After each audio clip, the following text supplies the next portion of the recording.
Bonjour, aujourd'hui nous sommes à Suquet. Suquet, c'est la police de Dijon pour ceux qui ne connaissent pas, mais je pense que tout le monde connaît. Aujourd'hui c'est un petit peu particulier parce que c'est un reportage au sujet des armes. Vous en avez entendu parler dans tous les médias. Les gens peuvent venir soit pour abandonner les armes, soit pour les inscrire en toute légalité. Mais ce n'est pas moi qui vais vous en parler, c'est la personne en face de moi qui va se présenter, nous expliquer un petit peu le processus.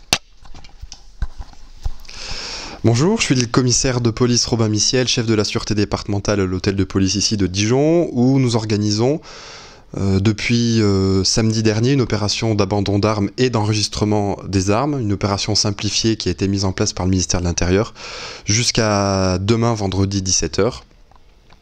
Où chaque jour, entre 9h et 17h, les gens peuvent venir à la fois déposer des armes qu'ils ont chez eux pour les faire détruire ou les faire enregistrer sur le système d'information des armes qui leur permet d'avoir une détention légale de ces armes.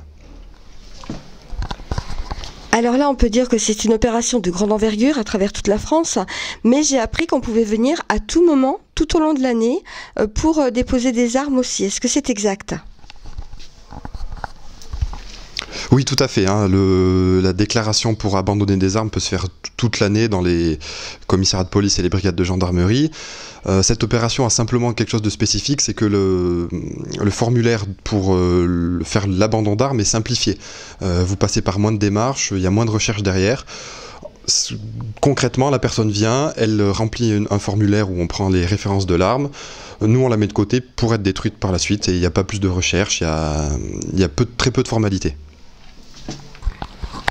Jusqu'à maintenant, d'après ce que je sais, vous en avez récupéré des centaines, des gens qui bien souvent avaient des armes héritées, on va dire, qui étaient dans le grenier, dans le garage et ainsi de suite, et puis qui souhaitent s'en débarrasser pour une question de sécurité ou alors carrément pour être sûr d'être bien dans les règles. Oui, tout à fait. On a beaucoup ce profil de personnes qui ont hérité d'armes. On a des armes très anciennes qui datent de l'époque napoléonienne ou des guerres mondiales, qui ont ça dans leur grenier depuis très longtemps et qui ne savaient pas trop quoi en faire. Donc ça leur permet de s'en débarrasser pour à la fois être, comme vous le dites, en sécurité, éviter les cambriolages, puisque quand on a des armes à domicile, les armes ensuite peuvent être cambriolées et circuler dans la nature.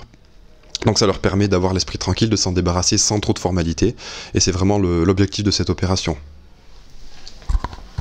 Une dernière question, s'il vous plaît. Vous me confirmez bien que toutes les armes qui sont abandonnées seront bien détruites ? Oui, je vous le confirme.